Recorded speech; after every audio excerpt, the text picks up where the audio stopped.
Consider the futuristic projections made throughout the past century and a half, as expressed in literary novels such as those by Jules Verne, H.G. Wells, or George Orwell, or in now forgotten narratives of the future predicted by scientists or futurists. It is remarkable that the tools that seem to currently dominate the world, such as the Internet, or more mundane matters such as the wheel on the suitcase of Book 4, were completely missing from these forecasts.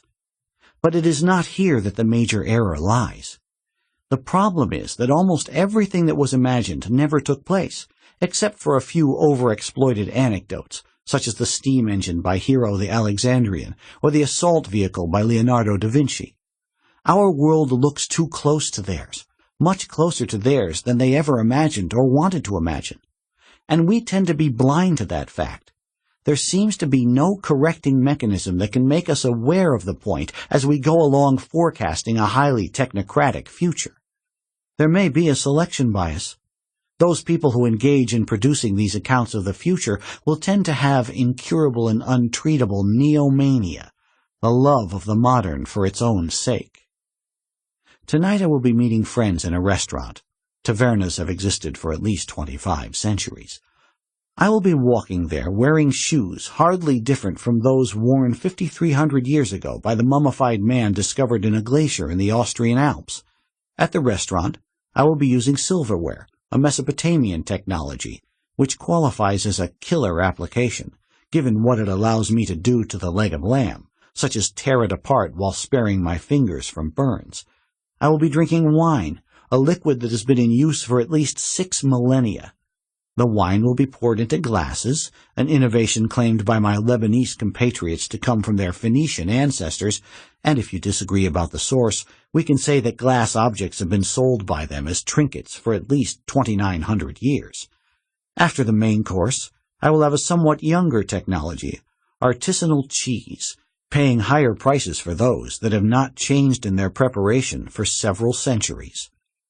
Had someone in 1950 predicted such a minor gathering, he would have imagined something quite different. So, thank God, I will not be dressed in a shiny synthetic space-style suit, consuming nutritionally optimized pills while communicating with my dinner peers by means of screens. The dinner partners, in turn, will be expelling airborne germs on my face, as they will not be located in remote human colonies across the galaxy. The food will be prepared using a very archaic technology, fire, with the aid of kitchen tools and implements that have not changed since the Romans, except in the quality of some of the metals used. I will be sitting on an at least 3,000-year-old device commonly known as the chair, which will be, if anything, less ornate than its majestic Egyptian ancestor. And I will not be repairing to the restaurant with the aid of a flying motorcycle. I will be walking, or, if late, using a cab from a century-old technology driven by an immigrant. Immigrants were driving cabs in Paris a century ago, Russian aristocrats, same as in Berlin and Stockholm, Iraqis and Kurdish refugees, Washington, D.C., Ethiopian postdoc students, Los Angeles, musically oriented Armenians, and New York, multinationals today. David Edgerton showed that in the early 2000s we produce 2.5 times as many bicycles as we do cars and invest most of our technological resources in maintaining existing equipment or refining old technologies. Note that this is not just a Chinese phenomenon. Western cities are aggressively trying to become bicycle-friendly.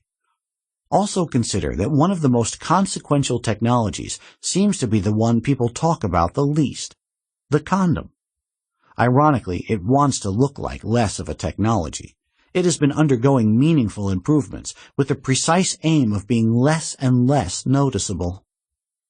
So the prime error is as follows. When asked to imagine the future, we have the tendency to take the present as a baseline, then produce a speculative destiny by adding new technologies and products to it, and what sort of makes sense, give an interpolation of past developments.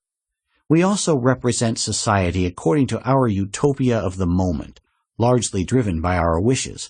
Except for a few people called doomsayers, the future will be largely inhabited by our desires. So we will tend to over-technologize it and underestimate the might of the equivalent of these small wheels on suitcases that will be staring at us for the next millennia.